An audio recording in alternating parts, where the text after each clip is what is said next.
అదే RTV app వార్తల్ని క్షణాల్లో చదివే అవకాశం ఉంటుంది. ఒక న్యూస్ పేపర్, ఒక టెలివిజన్ ఛానల్ మీ చేతుల్లో ఎప్పుడూ ఉంటాయి.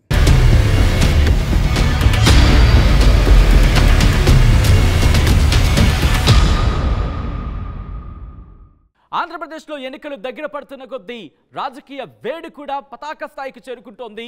ఈ నేపథ్యంలో నియోజకవర్గాల్లో ఎటువంటి పరిస్థితి ఉంది, ఎవరు గెలవచ్చు, ఎటువంటి అంశాలు ప్రభావితం చేయబోతున్నాయనేది మీ ముందుంచే ప్రయత్నం చేస్తున్నాం.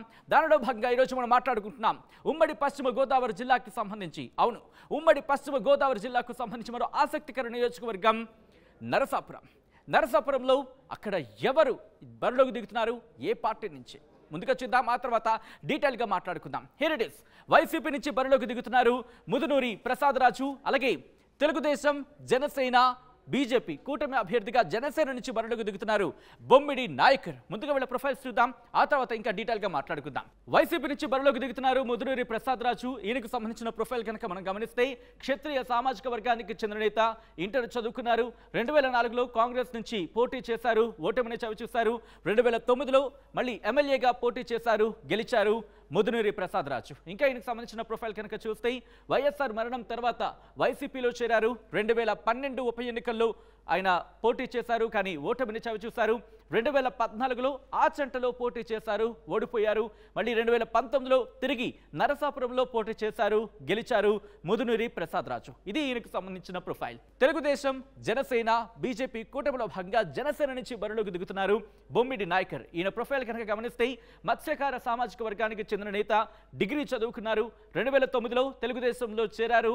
10 ఏళ్లకు పైగా ఆ పార్టీలో కొనసాగారు బొమ్మిడి నాయకర్. ఇంకా ఆయనకు సంబంధించిన ప్రొఫైల్ చూస్తే 2019లో జనసేనలో చేరారైనా. 2019 ఎన్నికల్లో ఆయన పోటీ చేశారు, కానీ ఓటమిని చవిచూశారు. నాయకర్ చారిటబుల్ ట్రస్ట్ ద్వారా సేవా కార్యక్రమాలు చేస్తున్నారు బొమ్మిడి నాయకర్. ఇది ఈయనకు సంబంధించిన ప్రొఫైల్. ఇక అభ్యర్థులకు సంబంధించిన ప్రొఫైల్ ఇది. ఇక నియోజకవర్గానికి సంబంధించిన ప్రొఫైల్ కనుక గమనిస్తే నరసాపురం లోక్సభ స్థానంలో భాగం నరసాపురం నియోజకవర్గం, మొగల్తూరు, నరసాపురం నియోజకవర్గాలు ఈ నరసాపురం నియోజకవర్గం పరిధిలోకి వస్తాయి. ఇది ముఖ్యంగా నరసాపురం నియోజకవర్గానికి సంబంధించి క్లుప్తంగా చూస్తే కనుక ఇక్కడ సామాజిక వర్గాల పరంగా ఎవరికి ఎన్ని ఓట్లు ఉన్నాయనేది చూసే ప్రయత్నం చేద్దాం. నరసాపురం నియోజకవర్గంలో కాపు ఓట్లు దాదాపు 60,000 ఉన్నట్లుగా తెలుస్తుంది. అంటే కాపు సామాజిక వర్గానికి సంబంధించిన ఓట్లు 60,000 ఉన్నట్లుగా తెలుస్తుంది. అలాగే మత్స్యకార సామాజిక వర్గానికి సంబంధించి 32,000 ఓట్లు. అలాగే గౌడ, శెట్టి బలిజ సామాజిక వర్గానికి 30,000 ఓట్లు. ఎస్సీ సామాజిక వర్గానికి 22,000 ఓట్లు ఉన్నట్టుగా మనకి సమాచారం అందుతోంది. ఈ నేపథ్యంలో ఇక్కడ ఎవరు గెలవచ్చు, ఎటువంటి అంశాలు ప్రభావితం చేయొచ్చు, ముఖ్యంగా ఎటువంటి వ్యూహాలతో పార్టీలు వెళ్తున్నాయి తెలుసుకుందాం. మా ప్రతినిధి మనోజ్ అప్డేట్స్ అందించేందుకు సిద్ధంగా ఉన్నారు. మనోజ్, ఉమ్మడి పశ్చిమ గోదావరి జిల్లాలో మరొక ఆసక్తికర నియోజకవర్గం నరసాపురం. ఇక్కడ చాలా ఇంట్రెస్టింగ్ ఫైట్ ఉండే అవకాశం ఉందనే మాట వినిపిస్తోంది. ఎవరు విజయావకాశాలు ఏ విధంగా ఉన్నాయి? ఎందుకంటే వైసీపీ బరిలోకి దించింది ముదునూరి ప్రసాద్ రాజును, జనసేన బరిలోకి దించింది బొమ్మిడి నాయకర్ను. ఎవరు విజయావకాశాలు ఏ విధంగా ఉన్నాయి, ఎటువంటి కీలకమైన అంశాలు ఇక్కడ డిసైడింగ్ ఫ్యాక్టర్ కాబోతున్నాయి విన్నింగ్ కి సంబంధించి? మనోజ్, జిల్లా విడిపోయిన తర్వాత పశ్చిమ గోదావరి జిల్లాకు సంబంధించి నరసాపురం కూడా ఒక నియోజకవర్గం, ఒక చెప్పుకోదగిన నియోజకవర్గం అని చెప్పొచ్చు. ఎందుకంటే తీర ప్రాంతానికి అత్య దగ్గర ఉన్న నియోజకవర్గం నరసాపురం నియోజకవర్గం. ఇది నరసాపురం పార్లమెంట్ కి సంబంధించి పరిధిలోనే ఒక నరసాపురం ఈ నియోజకవర్గం. దాదాపు ఈ ఎన్నికల్లో 2019 సంబంధించి ఎన్నికల్లో ఇక్కడ వైసీపీ నుంచి కొత్తపల్లి సుబ్బారెడ్డి పోటీ చేశారు. అనంతరం ఇక్కడ టీడీపీ నుంచి కూడా పోటీ చేసిన పరిస్థితి. దాదాపు ఈ ఎన్నికలు చూసుకుంటే మనం ప్రధానంగా ఈ ఎన్నికల్లో వైసీపీ నుంచి ముదునూరి ప్రసాద్ రాజు పోటీ చేస్తున్నారు.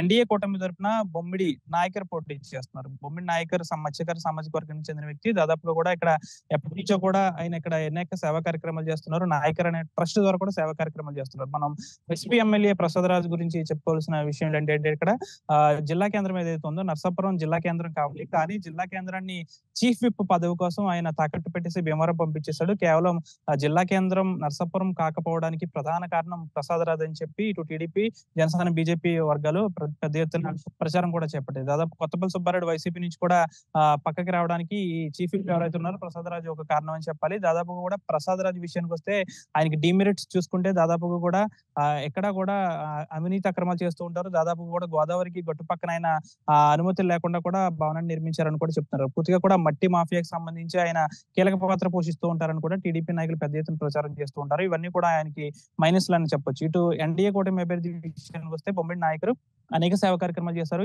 ఈ ఎన్నికలు ఆయనకు బాగా కలిసి వచ్చే అంశం ఎన్డీఏ కూటమి. ఇటు బీజేపీ, జనసేన, టీడీపీ వర్గాలు కూడా ఆయనకి పెద్ద ఎత్తున సపోర్ట్ చేస్తున్నాయి. ఇప్పటికీ గ్రామాల్లో ప్రచారం చేస్తున్నారు.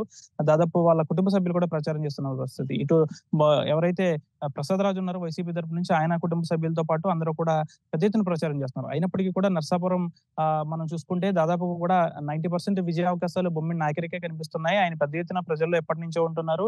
ఉమ్మడి అభ్యర్థిగా కూడా ఆయన రంగంలోకి దిగుతున్నారు. ఇటు ప్రసాద్ రాజు చేసే అవినీతి అక్రమాలకు సంబంధించి అనేక సార్లు ఆయన ఎండగట్టిన పరిస్థితి కూడా ఉంది. ప్రసాద్ రాజు అనే వ్యక్తి దాదాపు కూడా పక్క నియోజకవర్గానికి చెందిన వ్యక్తి, పాలకుల నియోజకవర్గానికి సంబంధించిన వ్యక్తి కాబట్టి ఆయనకి సొంత నియోజకవర్గం అభివృద్ధి చెందాలి, సొంత ప్రాంతం అభివృద్ధి చెందాలని ఏమాత్రం ఉండదు. నేను ఇక్కడ సొంత కార్యకర్తను, సొంత నాయకుడిని కాబట్టి నా నియోజకవర్గం ఎప్పుడు కూడా ఇక్కడ అభివృద్ధి చెందాలని నేను కోరుకుంటానంటూ బొమ్మిడి నాయకులు చెప్తూ ఉంటారు. దాదాపు కూడా ఈ ఎన్నికలు చూసుకుంటే చాలా టఫ్ ఫైట్ ఉంటుంది. అయినప్పటికీ కూడా విజయ అవకాశాలు అయితే బొమ్మిడి నాయకర్నే వచ్చే అవకాశం కూడా ఉంది. దాదాపు కూడా బొమ్మిడి నాయకరే విన్ అవుతారంటూ కూడా పెద్ద ఎత్తున ప్రచారాలు జరుగుతున్నాయి. ఆ నేపథ్యంలో దాదాపు 90% కూడా బొమ్మిడి నాయకర్ ఇక్కడ విజయం చెందే అవకాశం ఉంది. కాబట్టి ఇక్కడ టీడీపీకి సంబంధించిన ఓట్ బ్యాంక్ కూడా ఆయనకి బాగా కలిసి వచ్చే అంశం. ఇటు జనసేన, బీజేపీ ఇదంతా కూడా ఆయనకి బాగా కలిసి వచ్చే అంశం. కాబట్టి ఇంకొకటి ఇక్కడ ఎవరైతే ముద్దునూరి ప్రసాద్ రాజు ఉన్నాడో వైసీపీ ఎమ్మెల్యే, తాను జిల్లా కేంద్రాన్ని తాకట్టు పెట్టేశారంటూ పెద్ద ఎత్తున ప్రచారం జరిగిన నేపథ్యంలో ఇదంతా కూడా ముద్దునూరి ప్రసాద్ రాజుకు మైనస్ అయ్యే అవకాశం ఉంది. ఇదంతా కూడా బొమ్మిడి నాయకుడికి ప్లస్ పాయింట్ అయ్యే అవకాశం ఉంది. దాదాపు కూడా ఈ నియోజకవర్గానికి, నర్సాపురం నియోజకవర్గానికి సంబంధించిన విషయాలు చూసుకుంటే బొమ్మిడి నాయకుడికి విజయ అవకాశాలు ఎక్కువ అని చెప్పొచ్చు. సచిన్ రైట్, అంటే అక్కడ హామీలు, ఎందుకంటే అభ్యర్థులు బరిలోకి దిగుతున్నారు, హామీలు గుప్పిస్తున్న నేపథ్యంలో ముఖ్యంగా వైసీపీకి సంబంధించి ఎటువంటి హామీ ఇస్తున్నారు? ముఖ్యంగా మీరు అన్నట్టుగా ముదినేని ప్రసాద్ రాజు ఎటువంటి హామీలతో ప్రచారంలోకి వెళ్తున్నారు? అట్ ద సేమ్ టైం బొమ్మిడి నాయకర్ ఎటువంటి హామీలు ఇస్తున్నారు ప్రచారంలో? నర్సాపురం నియోజకవర్గం చూస్తే తీర ప్రాంతానికి పక్కనే ఉంటుంది, గోదావరి తీరానికి పక్కనే ఉంటుంది. అయినప్పటికీ కూడా మంచినీటి త్రాగునీటి విషయంలో చాలా ఇబ్బందికర పరిస్థితులు, దాదాపు కూడా మంచినీరు సక్రమంగా వచ్చే పరిస్థితి లేదు. కాబట్టి ముదినేని ప్రసాద్ రాజు ఈ ఎన్నికల్లో దాదాపు కూడా ప్రచారం చేస్తున్నారు. తప్పనిసరిగా కూడా నియోజకవర్గ ప్రజలందరికీ కూడా మంచినీటి సౌకర్యం కల్పిస్తానంటున్నారు. అంతేకాకుండా వశిష్ట వారధి బ్రిడ్జ్ ఏదైతే ఉందో నర్సాపురం నుంచి సెకండ్పల్లి వశిష్ట వారధి బ్రిడ్జ్ కూడా నిర్మాణం చేపడతామని కూడా హామీలు ఇస్తున్నారు. నియోజకవర్గంలో రోడ్ల పరిస్థితి కూడా అధ్వానంగా ఉంది. అయినప్పటికీ కూడా నేను ఈ ఎన్నికల్లో ఎమ్మెల్యేగా పోటీ చేసి గెలిపిన తర్వాత నియోజకవర్గంలో సమస్యలు అనేది తీర్చాను. పూర్తిగా కూడా నర్సాపురం ఒక రోల్ మోడల్ సిటీగా నేను చేస్తానని కూడా ప్రసాద్ రాజు చెప్తున్న పరిస్థితి. నర్సాపురం నియోజకవర్గాన్ని ఇప్పటికీ కొన్ని కోట్ల రూపాయలతో అభివృద్ధి చేశాను. ఎప్పుడు జిల్లాలో ఎక్కడే లేని విధంగా నర్సాపురానికి నియోజకవర్గానికి సంబంధించి నర్సాపురంలో బస్ స్టాండ్ అనేది పెద్ద ఎత్తున ఆధునీకరణ కార్యక్రమాలు చేశాను. నియోజకవర్గంలో ప్రతి ఒక్కరికి ఎక్కడ ఇబ్బందికర పరిస్థితులు వచ్చినా నేను ముందుండే నాయకుడిని కాబట్టి ఈసారి నన్ను తప్పనిసరిగా గెలిపించండి అని ముదునూరి ప్రసాద్ రాజు చెప్తున్నారు. అదే రీతిలో బొమ్మిడి నాయకర్ ఎవరైతే ఉన్నారో తాను ముదునూరి ప్రసాద్ రాజు 2019 కావచ్చు, అంతకు ముందు కావచ్చు, ప్రచారంలో తాను ఇచ్చిన హామీలు ఇంకా ఎక్కడ కూడా అమలు అవ్వలేదు. తాను ఇప్పుడు కూడా అబద్ధపు హామీలు చెప్తున్నారు కాబట్టి తనను ఎవరు నమ్మొద్దు. బొమ్మిడి నాయకర్ అయిన నాకు ఓటేస్తే మీ అందరికీ కూడా నియోజకవర్గంలో త్రాగునీటి సమస్య లేకుండా చూస్తాను. కాబట్టి నాకు 3 పార్టీల అండ ఉంది. అంతేకాకుండా కేంద్రంలో ఎన్డీఏ కూటమిలో నేను భాగస్వామ్యంగా ఉన్నాను కాబట్టి, మా పార్టీ భాగస్వామ్యం ఉంది కాబట్టి డైరెక్ట్ గా కేంద్ర నిధులు తెచ్చి నేను ఇక్కడ పెద్ద ఎత్తున అభివృద్ధి కార్యక్రమాలు చేస్తాను. ఎప్పుడు కూడా ఏటుగొట్టి సమస్య అనేది నర్సాపురంలో చాలా ఎక్కువగా ఉంది. గత కొన్ని నెలల క్రితమే ఎటుగొట్టుకు సంబంధించి కొన్ని కోట్ల రూపాయలతో ఆధునీకరణ పనులు చేస్తున్నామని నాచురకం పనులు చేసి ఆ రాళ్ళన్నీ కూడా గోదావరిలో కలిసిపోవడానికి గల కారణం ముదునూరి ప్రసాద్ రాజు నాసిరకం పనులని చేశాడు కాబట్టి కొన్ని కోట్ల రూపాయలు ముదునూరి ప్రసాద్ రాజు అవినీతి చేశాడు కాబట్టి నేను ఎమ్మెల్యే గెలిపిన తర్వాత ఎటుగొట్టు పనుల్లో జరిగిన అవకతవకలు ఒక కమిటీ వేసి నిజ నిర్ధారణను కూడా నేను తెలుస్తానని బొమ్మిడి నాయకర్ చెప్తున్నారు. నియోజకవర్గంలో అనేక సమస్యలు కొట్టుమిట్టాడుతున్నాయి, ముఖ్యంగా డంపింగ్ యార్డ్ సమస్య ఉంది కాబట్టి ఇవన్నిటిని కూడా నేను త్రాగునీటి సమస్య, డంపింగ్ యార్డ్ సమస్య, అంతేకాకుండా ఇతరత్ర రోడ్లు, రహదారులు వీటన్నిటి కూడా నేను తీరుస్తానంటూ బొమ్మిడి నాయకర్ చెప్తున్నారు. ఎక్కడ కూడా ప్రచారాల్లో వీరు వారి హామీలు అయితే పెద్ద ఎత్తున ఇస్తున్నప్పటికీ కూడా ఇక్కడ ఎన్డీఏ కూటమి బొమ్మిడి నాయకర్కి విజయ అవకాశాలు ఎక్కువగా ఉన్నట్టు కనిపిస్తుంది. Sachin right Manoj, thanks for the update. So మొత్తంగా అయితే మాత్రం నరసాపురం నియోజకవర్గంలో కూడా ఉత్కంఠకర పోరు తప్పకపోవచ్చా అంటే కనుక అవుననే మాట వినిపిస్తోంది. గ్రౌండ్ లెవెల్లో ఏం జరగబోతోంది అనే ఒక ఉత్కంఠ మాత్రం కొనసాగుతోంది. ఎందుకంటే ఇటు సంక్షేమ ఫలాలు ప్రజలకు చేరవేస్తున్నాం కాబట్టి మాకు అవి ఓట్ల రూపంలో మా దగ్గరికి వస్తాయంటూ కూడా ధీమాను వ్యక్తం చేస్తోంది YCP. At the same time జనసేనకు సంబంధించి కూటమిలో ఉన్నాం, ముఖ్యంగా ఎన్డీఏలో భాగంగా ఉన్నాం కాబట్టి మమ్మల్ని గెలిపిస్తే కేంద్ర నిధులు తీసుకొచ్చి అభివృద్ధి చేస్తామంటూ హామీలతో ముందుకు వెళ్తున్న నేపథ్యం. సో ఏం జరగబోతుందనే ఒక ఉత్కంఠ మాత్రం కొనసాగుతుంది. ఎవరిని అక్కడ ఎమ్మెల్యేగా అసెంబ్లీకి పంపించబోతున్నారు ప్రజలనే ఉత్కంఠ మాత్రం అక్కడ కొనసాగుతున్న నేపథ్యంలో ఆ ఉత్కంఠకు తెరపడాలంటే జూన్ 4 వరకు వేచి చూడాల్సిందే.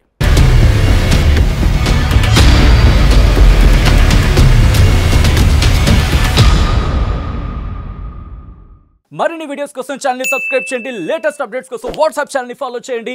అండ్ లింక్ డిస్క్రిప్షన్ లో ఉంది.